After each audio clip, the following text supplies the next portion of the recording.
अस्सलामुअलैकुम नाज़रीन, सल्तनत उस्मानिया के किस्त नंबर 178 के पार्ट 1 में खुश आमदीद। एपिसोड के शुरुआत में ओलोगान काई कबीले में उस्मान साहब को कैदियों के पास लेकर आता है। यूसुफ सारुजा सिपाही और खवातीन कैद होते हैं। ओलोगान कहता है, अपने तकब्बुर का अंजाम देखो उस्मान, तुम्हारे लोगों का जो अंजाम हुआ उसे देखो। जवाबन उस्मान साहब कहते हैं, तुम्हारे किए गए जुल्म का हिसाब होगा। एक बुजुर्ग खातून चोगा लेकर उस्मान साहब की जानिब बढ़ती है। मंगोल सिपाहियों ने रोकता है मगर ओलोगान जाने देता है। वो खातून जाकर चोगा उस्मान साहब को पहना देती है और कहती है, हुजूर अभी के लिए शायद हमारे चेहरे पे रोना है, लेकिन हम सर नहीं झुकाएंगे। आपके लोगों पे सिर्फ यही जचता है। जवाबन उस्मान साहब कहते हैं, जब तक आप जैसे माए मौजूद हैं ये रियासत हरगिज़ शिकस्त नहीं खाएगी। सलामत रहें। मंगोल सिपाहियों ने खींच कर पीछे कर देता है और उस्मान साहब आगे बढ़ते हैं। हलीमा और गाजी भी ये मंजर देख रहे होते हैं। ओलोगान अल्तोगा से कहता है, उस्मान की बीवी और बच्चों को ले आओ ताकि ये एक साथ मौत के मुंह में जा सकें। तो अल्तोगा कहता है, कमांडर ओलोगान वो फरार हो गए हैं और कुछ लोग भी अपने साथ ले गए हैं। सिपाही उनके पीछे हैं। ओलोगान गुस्से से कहता है, फरार हो गए? हाँ, इन जमीनों में क्या कोई सुराख है जो उन्हें मंगोलों से बचा सकता है कि वो फरार हो गए हैं? तो अल्तोगा कहता है, वो सिर्फ इस बात को यकीनी बना रहे हैं कि बदतरीन सजा उनके मुंतजर है। उनकी बातें सुनकर उस्मान साहब कहते हैं, ये है तुम्हारी किस्मत, तुमने लिखी है। ओलोगान कहता है, मैं तुम्हारी बीवी और तुम्हारे बच्चों को मरते हुए देखना चाहता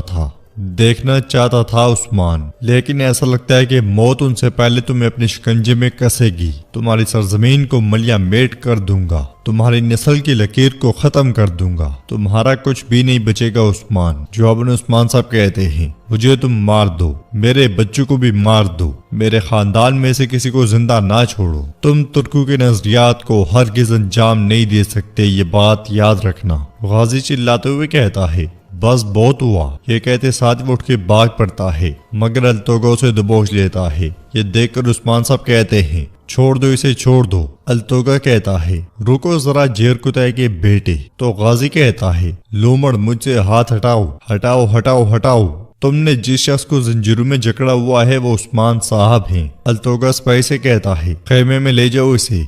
जाते जाते गाजी उस्मान साहब से कहता है, बिल्कुल भी फिक्र ना करें उस्मान साहब। उसके जाने के बाद उस्मान साहब ओलोगान से कहते हैं, देख रहे हो, कोई बच्चा, कोई औरत, कोई ना कोई तो तुर्कों के मुस्तकबिल को फरोग देने के लिए आगे होगा। हमारे इत्तेहाद को कोई नहीं बिगाड़ सकता। ओलोगान कहता है, हम देखेंगे उस्मान, हम देखेंगे। जब उनके सरदार मेरे हाथों में जान दे रहे होंगे तो तुम्हारे लोगों की हालत देखेंगे। सिपाहियों इसे तैयार करो, ये मेरे तीरों का हदफ होगा। ये सुनकर सरोजा उठते हुए कहता है, ना जाए हुजूर, ना जाए, मगर उसे भी दबोच लिया जाता है। यूसुफ भी कहता है, मत करें हुजूर, मत करें। तो उस्मान साहब कहते हैं, फिक्र मत करो। उधर हम देखते हैं कि उरहान और अलाउद्दीन सिपाहियों के साथ जंगल में भाग रहे होते हैं। भागते भागते वो खवातीन तक जा पहुंचते हैं। बाला खातून कहती हैं, चलो अभी के लिए हम कामयाब हो गए हैं, जरा सांस ले लो। होलोफेरा उरहान के पास आकर उसके जख्म बांध देती है। फातिमा गमगीन होते हुए कहती है, माँ मेरे बाबा कहाँ हैं? तो अलाउद्दीन कहता है, हमें मिलने वाली आखिरी इत्तला तक वो सोगौत में थे।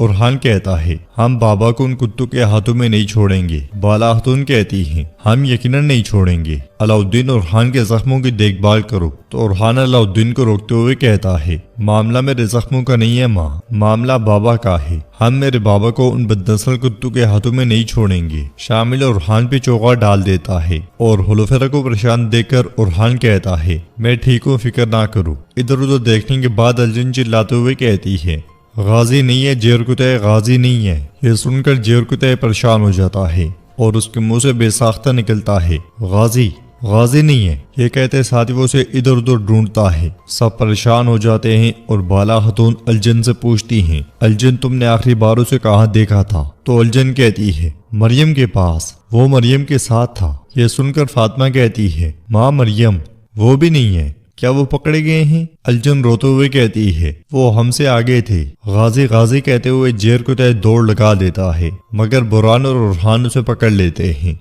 और बुरान कहता है, कबीले पहुंचने पर वो तुम्हें मार डालेंगे, जेर कुतै रुको, आग में मत जाओ। तो जेर कुतै चिल्लाते हुए कहता है, मैं बर्दाश्त नहीं कर सकता, गाजी उनके कब्जे में है। उरहान कहता है, जेर कुत्ते रुको, गाजी मजबूत और बहादुर है, लेकिन मोल तोगा नामी कुत्ता हर किस गाजी को नहीं मारेगा, हम उसे बचा लेंगे। मगर जेर कुत्ते कहता है, मैं बर्दाश्त नहीं कर सकता, शहजादे छोड़े मुझे, छोड़ें, वो उसे मुझसे छीन लेंगे। उरहान कहता है, कोई भी नहीं छीन सकेगा, कोई भी नहीं छीन सकेगा। बाला हतून भी आगे आकर कहती हैं, जेर कुत्ते यकीनन हम इसकी इजाजत नहीं देंगे, हम तमाम लोगों की तरह सही सलामतों से भी बचाएंगे, हमें अभी के लिए होशियारी से हरकत में आना है। इस्लामी की उमाज वहां पहुंचता है और कहता है, वो कमीने उस्मान साहब को कबीले लेकर गए हैं। यह सुनकर अलाउद्दीन कहता है, हम कबीले को पहाड़ी पर से देख सकते हैं माँ, चले चलते हैं। बाला हतून फातिमा और उलझन से कहती हैं, सिपाहियों के साथ लोगों को करादीन के पीछे खेमों में ले चलो, उस जगह के बारे में कोई नहीं जानता।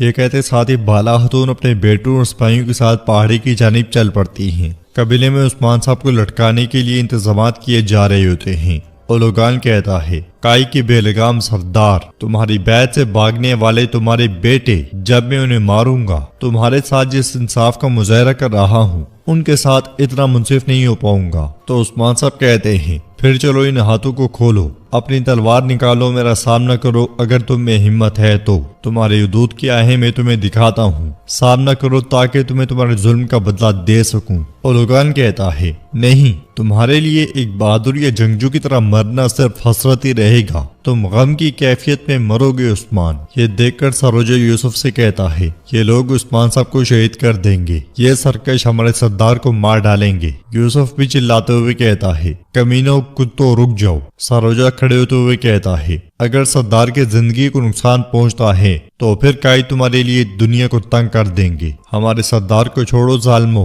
तुम्हारे किए गए जुल्म अभी खत्म नहीं हुए क्या? यह मंजर देखकर लोगान उस्मान साहब से कहता है, तुम और तुम्हारे लोग इस हालत में भी अपनी बहादुरी से एक कदम पीछे नहीं हट रहे। जवाबन उस्मान साहब कहते हैं, ये बहादुरी तुम्हें, तुम्हारी नस्ल और तुम्हारे जुल्म के साथ आबाद होने वाली इस बादशाहत को जमीन बोस कर देगी। आयशा हलीमा से पूछती है, वो गाजी को कहाँ लेकर गए हैं मरियम बहन? वो गाजी के साथ कुछ गलत तो नहीं करेंगे ना? हलीमा कहती है, फिक्र मत करो आयशा, उसे कुछ नहीं होगा। आयशा कहती है, मेरे बाबा यकीनन बाला खतून वगैरह के साथ गए होंगे, लेकिन मैं जानती हूँ कि वो आकर हमें बचाएंगे। यह सुनकर हलीमा मुस्कुरा देती है। इसलिए में लोकास सोफिया के साथ कबीले में दाखिल होता है। उन्हें देखकर हलीमा खुश हो जाती है और ओलोगान कहता है, देखो उस्मान, देखो तुम्हारे आखिरी मेहमान जिनकी तुम अपने कबीले में मेजबानी करोगे वो आ गए हैं। उन्हें देखकर उस्मान साहब को बहुत गुस्सा आता है। यूसुफ भी लान तान करता है। लोकास की जानिब देखते हुए उस्मान साहब कहते हैं, तुम भेड़िए के कबीले में दाखिल होने तक नहीं रुके, अपने पीछे लुमड़ू को बिलाए हो। हाँ? ओलोगान लोकास से कहता है, तुम तफरी की खुशबू सूंघकर हमेशा एन वक्त पर पहुंच जाते हो। तो लोकास कहता है, काई के सरदार उस्मान को फांसी दो और हम इस मंजर से लुत्फानंदोज ना हो, ये मुमकिन नहीं है। सोफिया पूछती है, बाला कहाँ है? तो लोगान कहता है, उसकी बारी भी आएगी। जवाबन उस्मान साहब कहते हैं, ये जान जब तक इस जिस्म में है, बारी हमेशा तुम्हारी ही रहेगी।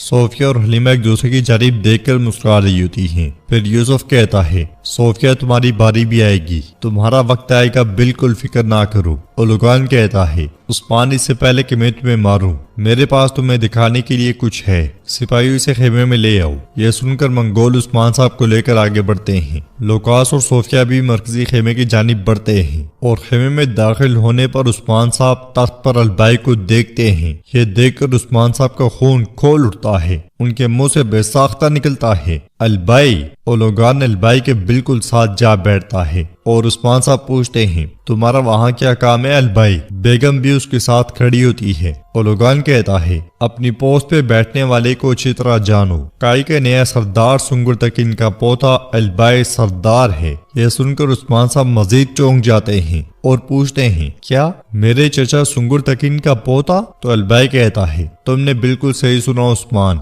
मैं काई कबीले के लिए बहुत सी कुर्बानियां देने वाले सुंगुर तकीन साहब का पोता हूँ। यह सुनकर उस्मान साहब बेयकीनी में सर हिलाते हैं और अगले ही पल उनकी नजर बेगम पे पड़ती है, जिसे देखते हुए वो कहते हैं, और तुम बेगम खातून? अलबाई कहता है, मेरी मुस्तकबिल की बीवी हैं, मुझे इस तरह मत देखो उस्मान, तुम जो देख रहे हो ये खुदाई का इंसाफ है। यह वो दिन है जब हकदार को वही मिल रहा है जो उसका हक है। उस्मान साहब कहते हैं, यानी कि तुम अब तक हमारे साथ जो थे सिर्फ इसलिए थे। क्या तुम्हारे ख्याल में ये तुम्हारा हक था? तुम इस तख्त का ख्वाब देख रहे थे, हाँ? क्या इसीलिए तुमने इन कुत्तों के साथ काम किया और मेरे करीब आई? अलबै कहता है, मुझे और कुछ नहीं चाहिए सिवाय उसके के जो मेरा है। मेरे दादा सुंगर तकीन एक जंगजू थे जिसने काई कबीले के लिए अपनी जान कुर्बान कर दी। इस तख्त पर हमेशा मेरा हक रहेगा। तो उस्मान साहब चिल्लाते हुए कहते हैं, बस बहुत हुआ। तो नाज़रीन, इसके साथ ही एपिसोड भी इख्तिताम पजीर होती है। अगर आपको वीडियो पसंद आए तो वीडियो को लाइक कर दें, चैनल को सब्सक्राइब करें और बेल आइकन पर क्लिक करना मत